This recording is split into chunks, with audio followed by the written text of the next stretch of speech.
Hello, I'm Rob Hallam and welcome to another edition of Car File. Now the reason why I'm looking so smart today is because we're featuring quite a smart range of cars. It's another one of our showcase special programs and we're looking at BMW, that most German of marques, long renowned for its great image and superb engineering.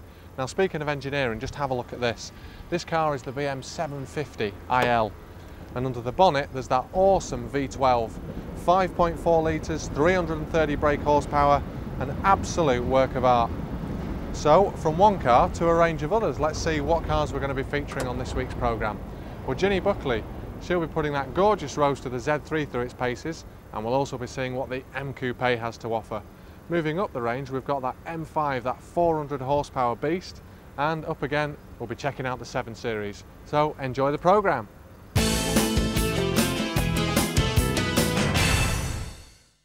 A B, an M and a W. 3 letters that together sum up the quality and performance you expect from the pride of Bavaria. But if you're a real BMW fan, there's one other letter that you hanker after. A letter that means true driving excitement. I'm talking, of course, about the letter M. It stands for BMW's Motorsport division. Now, this doesn't just look after BMW's racing interests at events like Le Mans. Instead, it tweaks and tunes standard BMWs, turning them into supercars and giving us the chance to experience what life on the track is really like.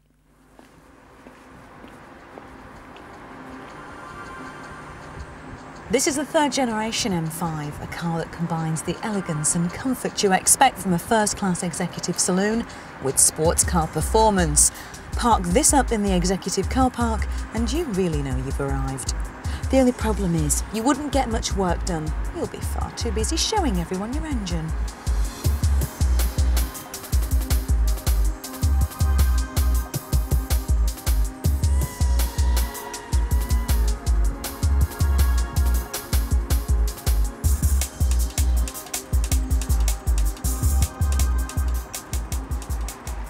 From the outside, a quick glance at those 4 stainless steel exhaust pipes sticking out of the back gives you a clue about what to expect.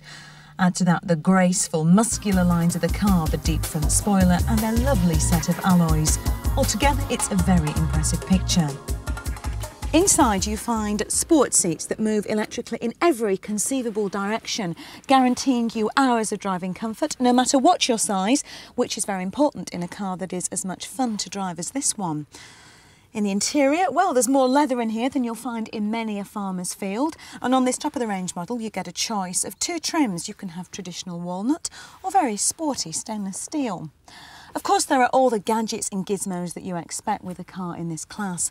Everything moves electronically, even the steering wheel.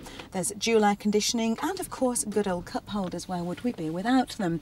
There's also a list of optional extras that's as long as your arm and includes things like the what would we do without satellite navigation system.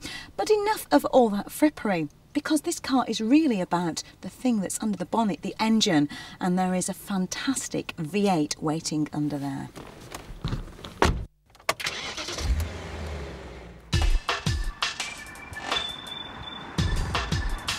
This is the first M5 not to use a straight 6. Instead, there's a 5-litre V8 producing 400 brake horsepower.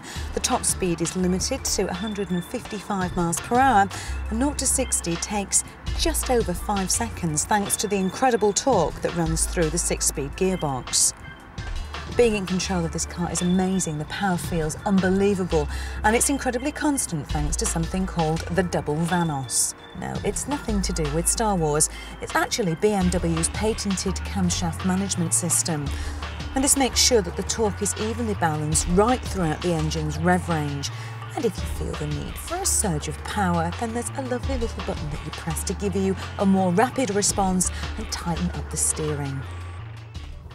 When you're cruising along in 6th gear, it strikes you just how quiet and refined the M5 really is. You get a comfortable, relaxing drive all the way.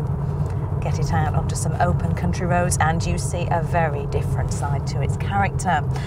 When you add together the stiffer suspension, the tighter steering and that massive V8, you really do get incredible levels of response and handling that are even more amazing when you remind yourself that you're actually behind the wheel of a large executive fat cat saloon.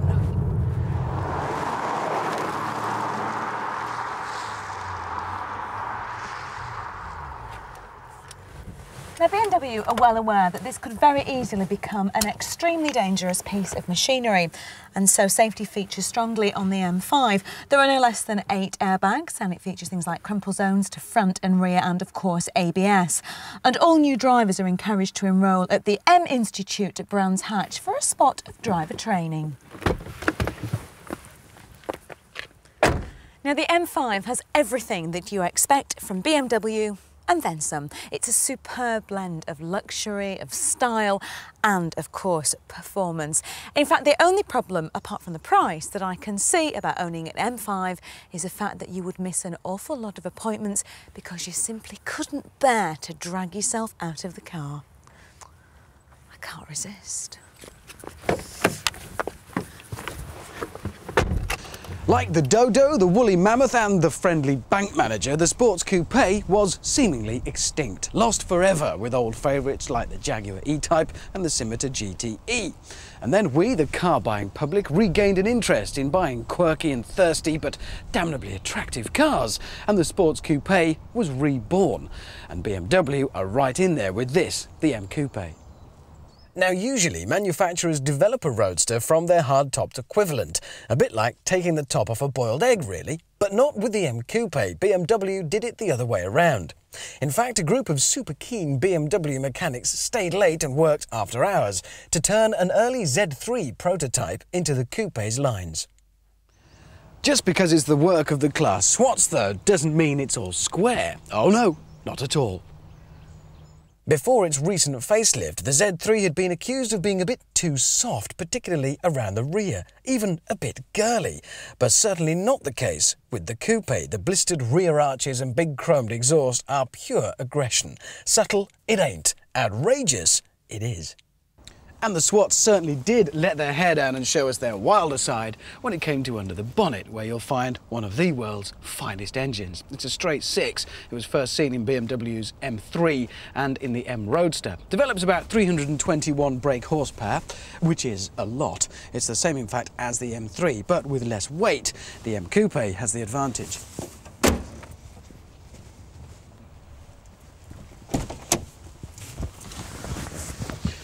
You really do climb down into these leather-lined sports seats where you'll find there is electric adjustment fore and aft and for the height, and manual adjustment for the backrest.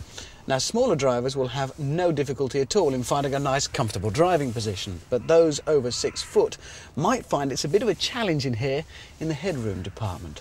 As you'd expect from BMW, the quality of the interior is right up there with the best. Chrome surrounds the gear lever and the dials. You'll find air conditioning and a radio cassette player come as standard.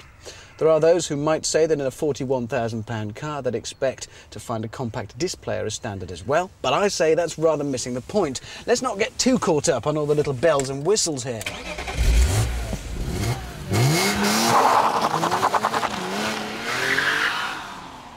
Because this car is all about the potency of that straight 6 engine. Unusually for a car manufacturer, BMW make quite a conservative claim for the 0 to 60 time of about 5.7 seconds, whereas in the dry, times of under 5 seconds have been recorded. And if the Autobahn is long enough and your nerves are strong enough, you'll hit 155 miles an hour before the rev limiter cuts in to spoil your fun.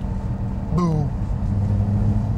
It's the in-gear times that put this car into context. In top gear, 50 to 70 miles an hour takes just 6 seconds. A Lotus Esprit GT3 takes 8.3, and even BMW's own mighty M3 7.9 when completing the same test. All of the controls are precise and fingertip light, and there's plenty of feedback through that enormous steering wheel as you stare ahead down the very long bonnet. And like a thin sheet on an old mattress, you feel every single bump, as you should in a proper sports car. Also, as you should in a proper sports car, it's got incredible brakes. From 60 miles an hour to a standstill comes in about 2.8 seconds, which is extremely impressive. Having said that, there perhaps isn't as much feel through the brakes as there could be. Let's get back to that eggshell business. Think about the difference it makes to the rigidity of the structure when you have the top on or off, and you'll understand why the coupe will outhandle the Roadster. In the dry, those huge Michelin pilots offer enormous amounts of grip. In the wet, however, you do need to be a little more gentle with the right foot. The surface area of rubber on those tyres, combined with 321 brake horsepower, can lead to some rather tail-happy slides. In an age where BMWs have been accused of losing their soul, the M Coupe points to a rawer type of BMW that we know and love, but also a car that seems almost to have been forgotten. BMW have made themselves a muscle car.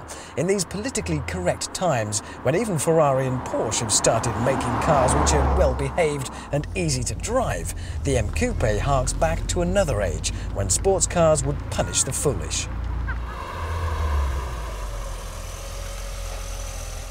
BMW say that the M Coupe is a rival for the Porsche 911, but on paper that would seem unlikely. The Porsche is £25,000 more expensive and these days more refined, giving swifter, though arguably less involving and exciting performance. However, with only 200 of these due to be imported into the UK every year, the M Coupe may well offer a more exclusive proposition. Maybe the truth is that the direct competition for this car hasn't been made for about 20 years, and the M Coupe is practically in a class of its own, appealing perhaps to buyers of the old-school 911s who like their performance fast and scary. Well, that's almost it for part one, but just before we go for the break, I've got to tell you a little bit more about this very, very special car. So, apart from that V12, what else do you get for your 76 grand? Now I know you could buy a couple of nice houses for that, but it does have some fairly nice features. We've got double glazing, there's satellite navigation in there, there's even a TV, gorgeous leather seats and great little features like this. You press the key fob and look at that, it's amazing. So even if you can't afford to buy a house after you've bought one of these cars, at least you can park up in any neighbourhood and impress them with the likes of automatic boot opening. Now that really is the end of part one, but right after the break we've got that awesome 400 brake horsepower M5 and a report on the 7 Series, so we'll see you soon.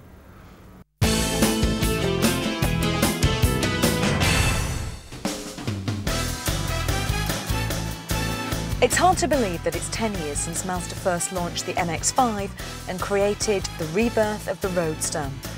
And as the manufacturers realised that we're suckers for a cute little convertible, it was quickly followed by a succession of gorgeous models for us to choose from.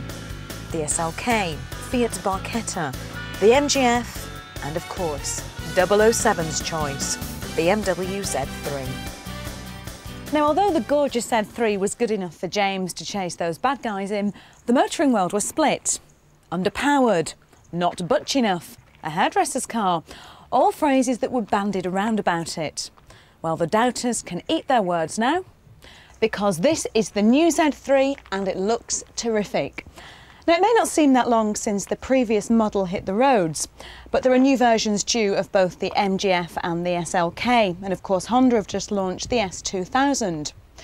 It may make for a few unhappy owners of the current model, but at least it shows that BMW aren't a company to rest on their laurels. At first glance, the changes are very subtle. It's only when you get the two cars side by side that you realise the new version has had a huge testosterone injection. It's been working out and it now has one hell of a rump. It's got a redesigned rear bumper, the boot lid has been redesigned to feature these L-shaped light clusters. But the most noticeable thing are the gorgeous curves on the wheel arches. The whole look is squatter and it's lower. This car now looks just as good from the rear end as it does from that gorgeous bulging bonnet. And it's not only cosmetic changes that have beefed the Z3 up. There are changes to the engines lineup as well. There are now 4 engines in the range. A 2-litre straight 6 replaces the 4-cylinder 1.9, and the entry-level model is a new 1.8 version that costs just under 20 grand. The 2.8 engine now features BMW's double Vanos valve timing, which gives it greater mid-range punch, and the powerful M Roadster remains unchanged and still tops the range.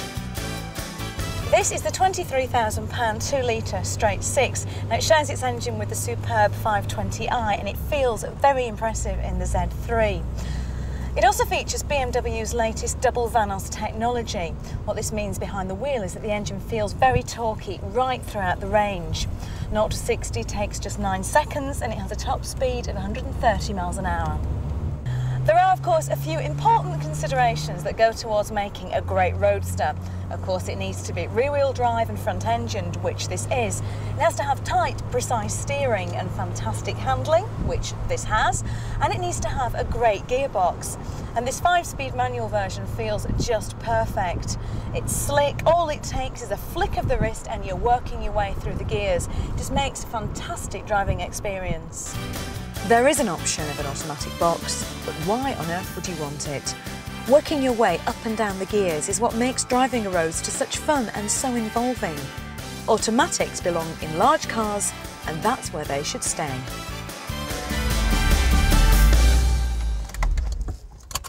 Yes, I like this car a lot. Get this 2-litre version out on the open road and I can't think of many experiences that are quite so satisfying. In fact, the ride is so good that I can forgive this Z3 its very uninspiring interior, which is straight out of the BMW Compact. The changes in here are very subtle, unfortunately.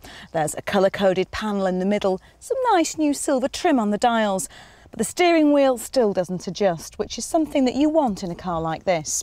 And the control panel for the electric hood has also been moved. It's now just at the back here. This £650 electric option means that you don't even need to get out of the car to put your top on anymore. It is a very nice luxury, but the standard hood is so easy to operate that it really is a luxury. Once the hood's up, you'll see that it now has an interior lining, which is very welcome. It'll help to keep out the cold on those nasty winter mornings, and it will also make the ride quieter. Although one noise that it doesn't stifle, I'm happy to say, is the wonderful tune that's now played out of the twin exhaust pipes. And now it's time for the crunch, because this is my car. I love the old Z3 so much that I bought the 1.9 version. So would I swap this for the 2-litre version that now replaces it?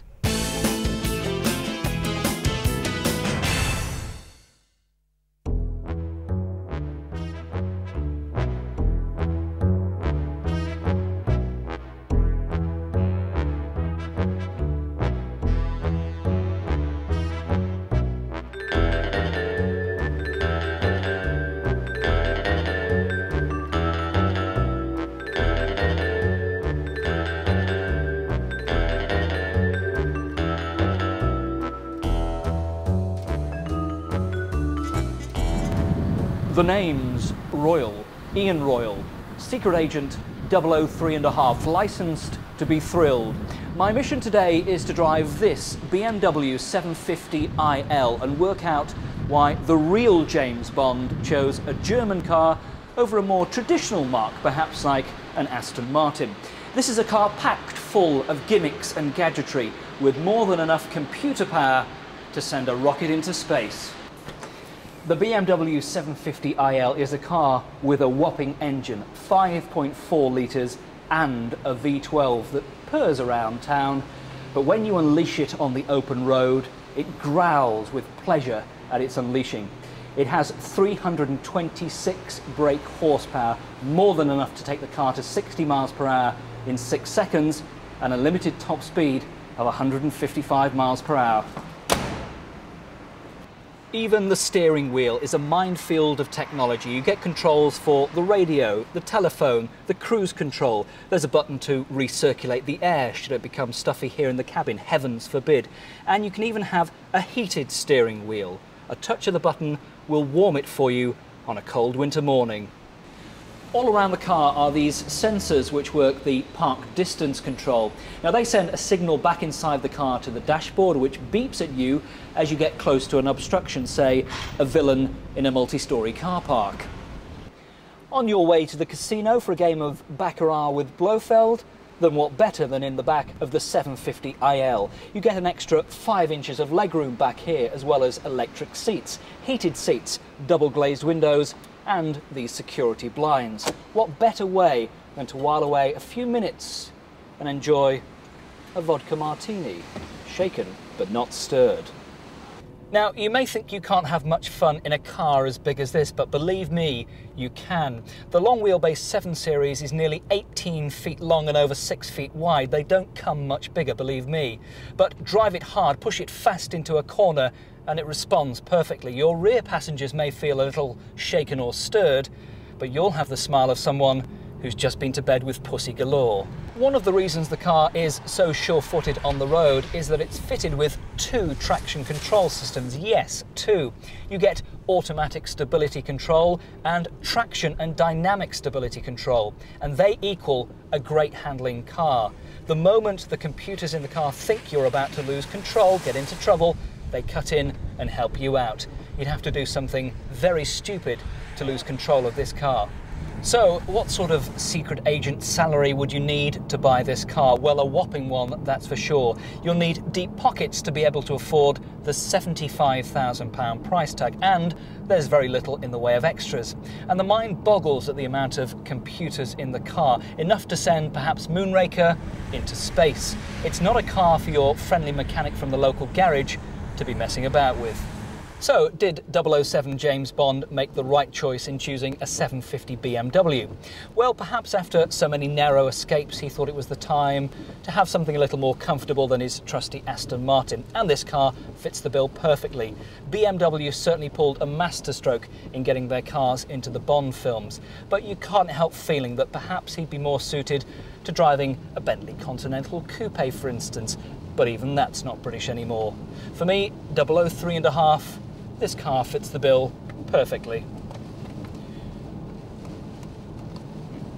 Miss Moneygrabber, book me a flight to Munich, will you? Hiya, yeah, no, I'm just watching telly. Yeah, I'm in the Beamer, yeah.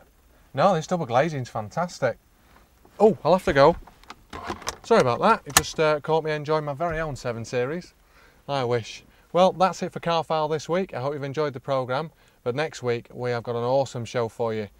The cars we've got on there, we've got the Porsche Boxster, Audi S4, Nissan Skyline, Ford Racing Puma. It's going to be a very, very exciting programme and one not to be missed. So thanks for watching this week, and I will see you next week on Car File.